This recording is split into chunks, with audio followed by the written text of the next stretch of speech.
Well, Michael, welcome to Trent Bridge, a very apt location to be talking about Harold Larwood.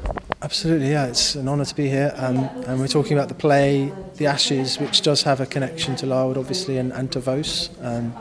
In fact, one of the starting points for the play was the photograph of Larwood and Vos as two old men that used to hang through there. But it's for me, this idea of these two old men coming to the cricket match, talking about their shared history and their glory days, talking about how the game has changed, and in a way the play relives some of those memories and pieces together the evidence. So we have photographs here that I've seen in the library of Larwood behind his counter in the sweet shop, or Larwood on the deck of SS Orontes going to Australia.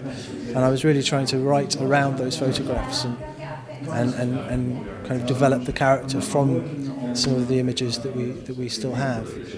What were the challenges you face in trying to summarise Harold Larwood's story in such a relatively short space of time? I think the key is to sort of work out exactly what the heart of the story is, and that seems to be Larwood and Larwood's sort of giving his all and bowling so hard that he's sort of he ran through several pairs of boots and pretty sort of permanently damaged his foot. And yet then being kind of almost cast aside by the MCC after refusing to apologise.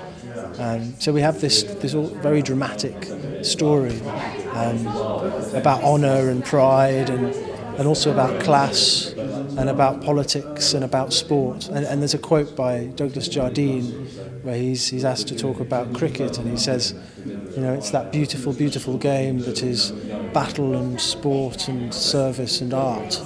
And in a way this play is trying to represent those four things: the fact that you're serving your country, it's some kind of battle, it's an art form, moving people around the ground, watching a cover drive go to the boundary. I sat here numerous times and heard people appreciate the play as if they're sitting in a theatre, clapping, and the way that you still say good shot even when it's a member of the opposing team. There's a sort of generosity here that I think you also find in the theatre.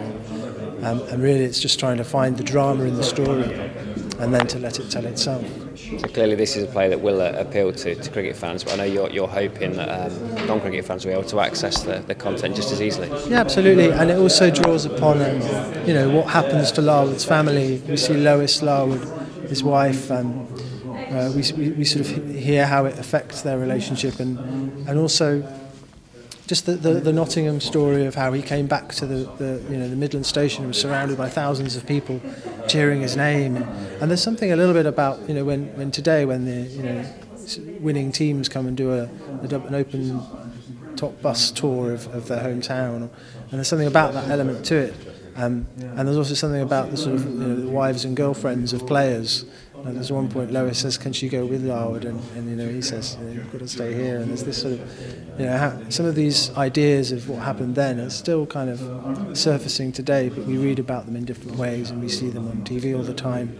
Whereas in those days it was all done through newsreel footage and the cinema, a very different kind of slow media telling the story. And maybe if we'd have had the instant reportage that we do now, perhaps this drama wouldn't have unfolded in the same way.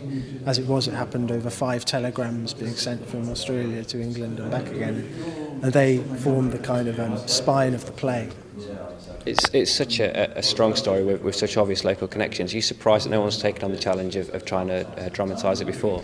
Well, there have been radio plays and there have been television movies. There was one famous one in the 80s that told the story from an Australian perspective, really. And I think what's important for us is that we do it justice, and we tell the story that perhaps people want to see on stage. It's a Nottingham story, but it has an international kind of echo.